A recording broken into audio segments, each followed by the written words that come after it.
Ready to step off the map from the most hidden alleyways to the stories nobody told you? Uncharted Alleyways begins now. Your definitive guide and travel podcast, culture, adventure, and the world as you've never heard it. Tune in, disconnect from the obvious, and come explore with us. Uncharted Alleyways, your next trip starts here.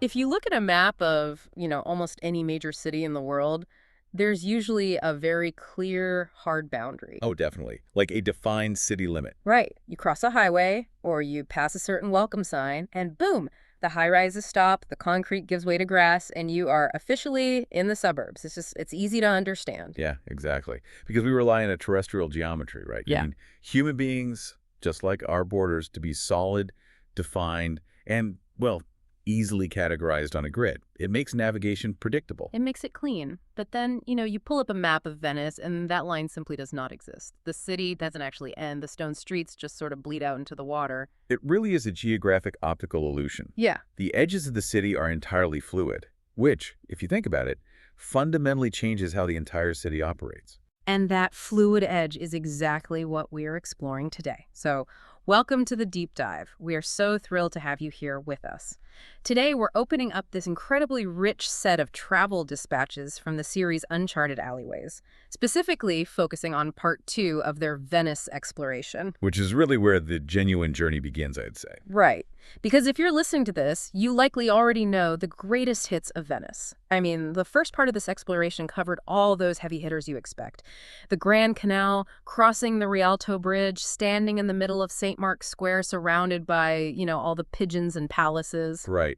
We all know that postcard version of the floating city. Exactly. It's the version millions of visitors see every single year. The highly curated, deeply congested tourist epicenter. Oh, absolutely congested. It's overwhelming. It really is.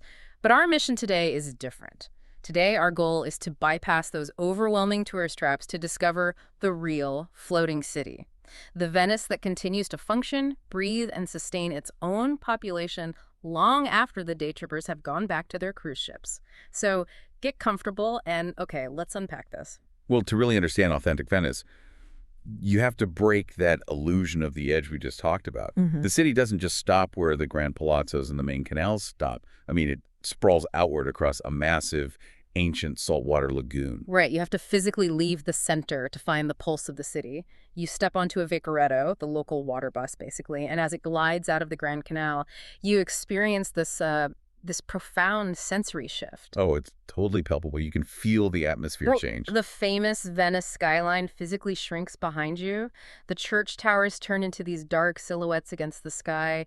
You have seagulls circling overhead, local fishermen hauling nets out in the open water. And suddenly you realize you aren't in a museum anymore. Not at all. You are in a harsh, working maritime ecosystem. An ecosystem dotted with dozens of distinct islands, actually. And because these islands are separated by open water, they've developed highly specialized personalities and deeply rooted, centuries-old traditions. And the most famous example of that specialization is Murano, right? The island of glass. And when we talk about Murano glass, we aren't talking about, standard drinking cups or factory-pressed windows. No, definitely not. We are talking about an extraordinary tradition of taking molten, glowing silica and turning it into impossibly delicate art. The physical mechanics of that process are just staggering when you actually break them down. I mean, These artisans are working with furnaces heated to over 2,000 degrees Fahrenheit. Wow, 2,000 degrees. Yeah, it's intense. Yeah. They gather this molten material on the end of a steel blowpipe, and they have near seconds to shape, twist, and inflate it before the glass cools and becomes entirely rigid. I can't even imagine the heat. It requires immense physical stamina. You're standing in front of this roaring heat, manipulating a heavy steel pipe, spinning it constantly so gravity doesn't warp the glass, right? Right, exactly. You have to keep it perfectly balanced. All while applying exact microscopic pressure with hand tools. The dispatch makes this brilliant comparison to Florence. Just as Florence is celebrated worldwide for the painstaking dedication of its leather workers, Murano represents a legacy of beauty born entirely from dedicated, heavily calloused hands. It's true craftsmanship. But If you take a short boat ride just a bit farther into the lagoon, you hit an entirely different sensory experience, Burano. Oh, Burano is an absolute explosion of color. It really is.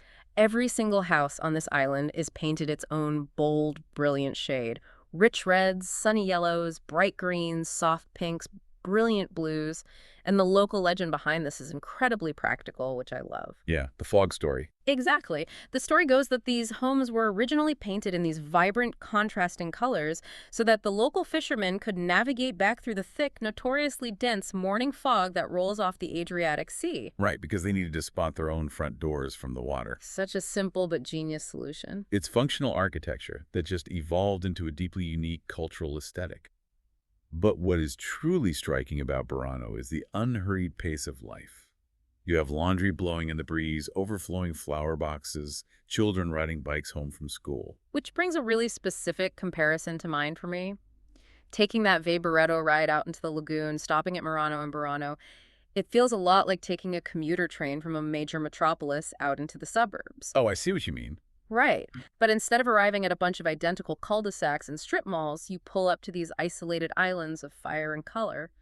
So I have to ask, does the physical isolation of these islands actually do a better job of preserving their specific cultures than the main city of Venice? Well, what's fascinating here is how deeply geography dictates human behavior. That physical isolation acts as an incredible cultural preserver. Because they can't just easily mix with the mainland. Exactly. Think about a connected mainland city. Neighborhoods naturally bleed into one another. Traditions dilute through constant, frictionless contact. You can just drive across town. Right. But when your neighborhood is surrounded by a literal moat of salt water, your community turns inward. The intensive craftsmanship of glassmaking or the hyper-specific visual identity of Burano, they don't just survive. They compound over generations. That makes total sense. The geographic barrier of the water naturally filters out the homogenization that kind of takes over the main tourist hubs. Precisely. The water is a protective barrier for their way of life. But eventually, the water does lead back to the main cluster of Venice. However, instead of returning to St. Mark's Square, the dispatch has us follow the locals home to the neighborhoods that sustain the actual everyday population. Specifically, a neighborhood like Cannaregio. And the moment you enter Cannaregio, the vibe completely shifts. The grand, imposing palaces disappear. You are suddenly surrounded by modest, functional homes. It's a real neighborhood. Yeah. This is where you find the early morning markets. You find small, family-owned cafes where residents are actually starting their day with a quick espresso and neighborhood gossip before heading to work. You also witness the hidden logistics of the city here, which is fascinating. Think about the last time you ordered something online. In a normal city, a delivery truck pulls up to your curb. Right, someone drops a box on your porch. Exactly. But in Cannaregio, you see the incredible choreography required to deliver a simple package. A mainland truck unloads onto a cargo barge. That barge has to navigate the tides and traffic to dock at a specific canal wall. And they can't just park anywhere, I imagine. No, absolutely not. Then a delivery worker loads a specialized handcart and physically hauls those boxes over 3 different arched stone bridges just to reach a front door. The physical labor required just to sustain normal life is immense. It really is. And tucked right into the middle of this bustling working-class neighborhood is one of the most historically significant areas in Europe, the Jewish Ghetto. Yes, established back in the early 16th century. And the geography of the ghetto was highly intentional, wasn't it? It was. The Venetian Republic literally forced the Jewish population onto a specific, isolated island within the city, an old foundry area. In fact, the word ghetto likely derives from the Venetian word ghetto, meaning foundry. Oh, wow. I never knew that origin. And they locked the bridges leading into this area at night, right? They did. And because the population was physically trapped on this small piece of land with water on all sides, they couldn't build outward to accommodate their growing numbers, so they had to build upward. Exactly. It resulted in some of the tallest residential buildings in all of Venice.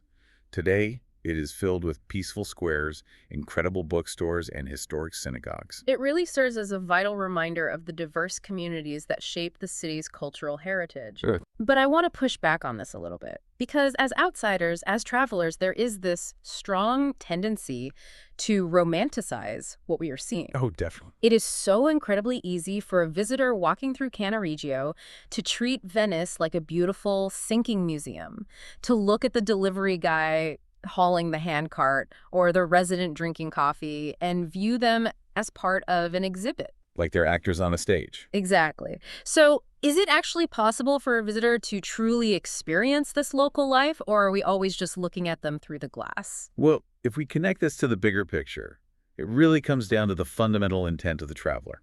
True travel isn't about passively consuming a destination. It's about attempting to understand the mechanics of the people whose lives created it. So empathy and observation over just checking off a bucket list. Right. Are you always going to be an outsider? Yes, of course.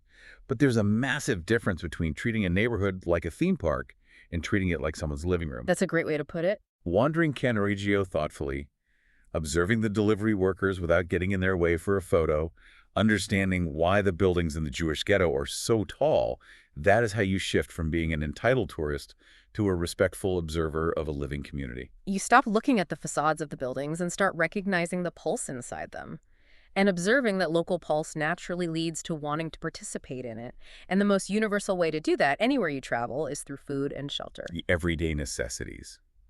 And crucially, finding them in a way that avoids the exorbitant tourist prices of the center. Absolutely. The dispatches from Uncharted Alleyways offer some fantastic, highly specific local havens. For instance, if you're in Cannaregio, there is Trattoria de Rioba, which is known for this incredibly welcoming local atmosphere. Great spot to just blend in. Yeah. And tucked away near the Rialto, you have Osteria alla Staffa, famous for fresh seafood. And over in the Castello neighborhood, there's Alcovo, which focuses strictly on hyper-seasonal ingredients. And understanding what you're ordering at these places is honestly just as important as finding them in the first place. The cuisine here is a direct reflection of the lagoon ecosystem. Right, like risotto al nero di seppia, which is this rich, creamy risotto that is colored naturally with cuttlefish ink. It comes out as the striking jet black dish. It looks so dramatic on the plate. It really does. The ink acts as a natural thickener and provides this deep, briny, unmistakable flavor of the sea. But then there is sard in sore. Ah, a true Venetian staple. It's a traditional combination of fried sardines, onions, raisins, and pine nuts. It balances these intensely sweet and savory flavors. But here's where it gets really interesting to me. I was thinking about the ingredients in this specific dish. Okay, let's hear it. You look at sardi and sore, and it's essentially a historical map served on a plate. Let's trace that map. Okay, so you start with sardines and onions, the incredibly local, abundant, cheap staples of an Adriatic fishing community. But then you add pine nuts and raisins. Right, which don't exactly grow in the lagoon. Exactly. Ingredients that absolutely do not grow naturally in the saltwater lagoon of Venice. Those are the spoils of the distant spice routes. They represent the Middle East and the broader Mediterranean trade. That's a brilliant way to look at it. So simply by eating this one peasant dish, you're tasting the exact narrative of Venice. A humble, local fishing village that somehow became a historic, global trading superpower.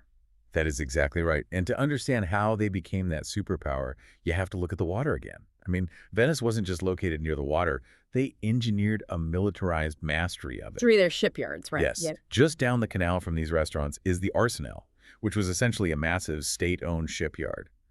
The Venetians figured out how to mass-produce naval galleys on an assembly line centuries before the Industrial Revolution. That is just wild to think about. It really is. They used that naval dominance to aggressively secure and control the choke points of the spice trade. So those raisins and pine nuts didn't just casually float into the lagoon.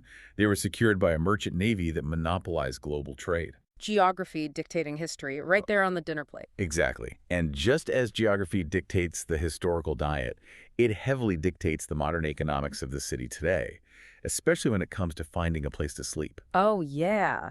Because Venice is notoriously aggressively expensive. It was a city built on sinking wooden pilings with zero room for physical expansion. The real estate supply is entirely capped, while global demand to visit is infinite. That economic reality forces budget-conscious travelers and, unfortunately, many young locals out of the center. Which is why the smart move is looking at the quieter neighborhoods we mentioned, like Cannaregio or Dorsoduro. You can still find family-run guest houses there that offer quiet evenings and a much more personal experience of Venetian hospitality. And at a fraction of the cost of those Grand Canal hotels. Exactly. But if those areas are still stretching the budget, the practical workaround the source mentions is looking toward Mestre. Right. Mestre is technically part of the municipality of Venice, but it's located on the mainland. Right, it's geographically connected to the Italian peninsula, not floating out in the lagoon. By staying in Mestre, you benefit from mainland affordability and space, but you still have extremely easy, frequent train and bus access right across the bridge into the islands. It's a necessary logistical solution for many. But whether you are taking that train in from Mestre, sleeping in a quiet guest house in Dorsoduro, or eating cuttlefish ink risotto in Castello, every single aspect of Venetian life we've unpacked today relies on one totally unique logistical reality: the water. It is the absolute defining feature of their existence. Every function of a modern municipality has to be adapted to an aquatic environment. We mentioned earlier taking a moment to just find a quiet bridge away from the crowds and simply watch the water, because these waterways aren't just there for romantic gondola rides. No, not at all. They're the essential roads, the arteries of the city. The level of hidden infrastructure is staggering. We talked about the delivery boats. Yeah. But then you see construction barges hauling heavy stone and cement. You see the sanitation boats. Right. I was wondering about that. How does plumbing work in a city built on water? It relies on a complex system of internal septic tanks that had to be regularly pumped out by specialized sanitation boats, because you simply cannot lay a traditional sewer grid underneath sinking islands. Of course not. And then you see the police boats on patrol.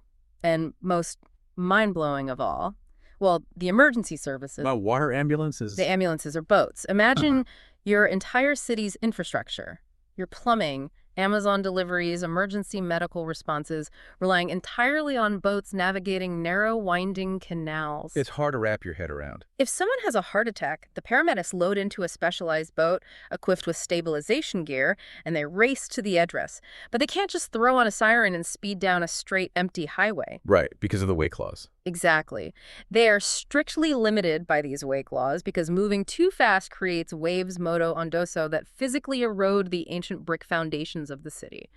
So what does this all mean? How does that fundamentally change a society's relationship with time and urgency? Well, this raises an important question.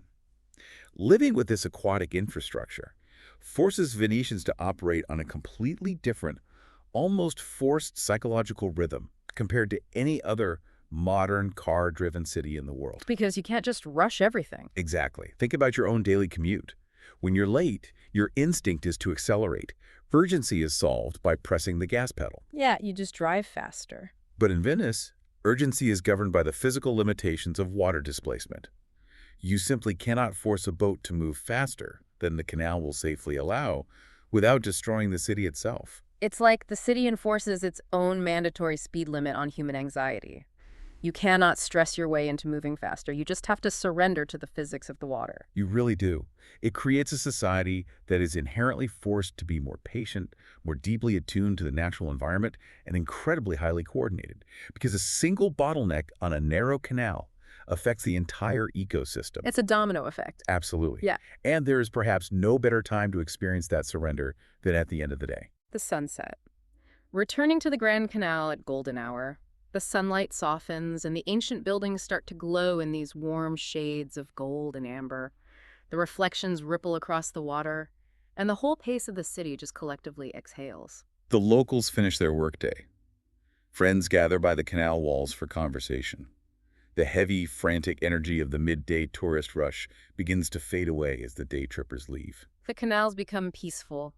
For a few hours, the city seems to belong entirely to the people who actually take the time to sit quietly and appreciate it. It's a vital counterweight to the chaos of the modern world, honestly. It truly is. And amazingly, these notes from Uncharted Alleyways aren't even done with Venice yet. They tease a part 3 coming up where they promise to dive into the truly hidden corners of the city and reveal a favorite local secret. And after they conclude Venice, the journey shifts significantly, heading south to Naples. A completely different world. A city known for raw energy, unforgettable coastal views, and sitting right in the shadow of a famous volcano. Now Vesuvius. It will be a massive shift in cultural rhythm from the quiet canals of the north, that's for sure. Absolutely. But before we mentally pack our bags for Naples, let's quickly recap the incredible ground we've covered today. Sounds good. We escaped the tourist crowds. We learned the secrets of Murano glassmaking and how the bold colors of Burano were born from foggy navigation. We unpacked how the lagoon acts as a cultural moat. We wandered the modest streets of Cannaregio, broke down the complex choreography of local deliveries, and reflected on the deep, forced architectural history of the Jewish Ghetto. We traced the history of a global naval empire through the ingredients of a humble sardine dish. And we examined how geography continues to dictate the economics of where people eat and sleep. And finally, we stood on a quiet bridge, watching sanitation boats and water ambulances navigate an ancient infrastructure, realizing that the entire city operates on a totally unique psychological rhythm governed by the water. We moved past the postcard and found a living, breathing community. You definitely did. But before we let you go, I want to leave you with one final, brand new thought to chew on. Something that builds on this idea of living entirely at the mercy of the water. Oh, I like where this is going. We talked about how Venice forces a different rhythm, right? A slower, highly adaptable way of life. Well, think about the trajectory of our current world. As global sea levels continue to rise, and as our modern car-driven cities continue to speed up to this unsustainable, anxiety-inducing blur, Yeah, it's a lot to consider. perhaps the slow, highly adaptable, water-bound lifestyle of everyday Venetians isn't just a beautiful relic of the past. When you look at Venice through that lens, you aren't really looking at history at all. Exactly. Yeah. Perhaps it is a necessary blueprint. When the water inevitably rises and the concrete edges blur for everyone else, the coastal cities of our future will eventually have to learn how to survive from the one city that never had any edges to begin with. Until the next deep dive, keep wandering, keep questioning, and stay insanely curious. We will see you next time.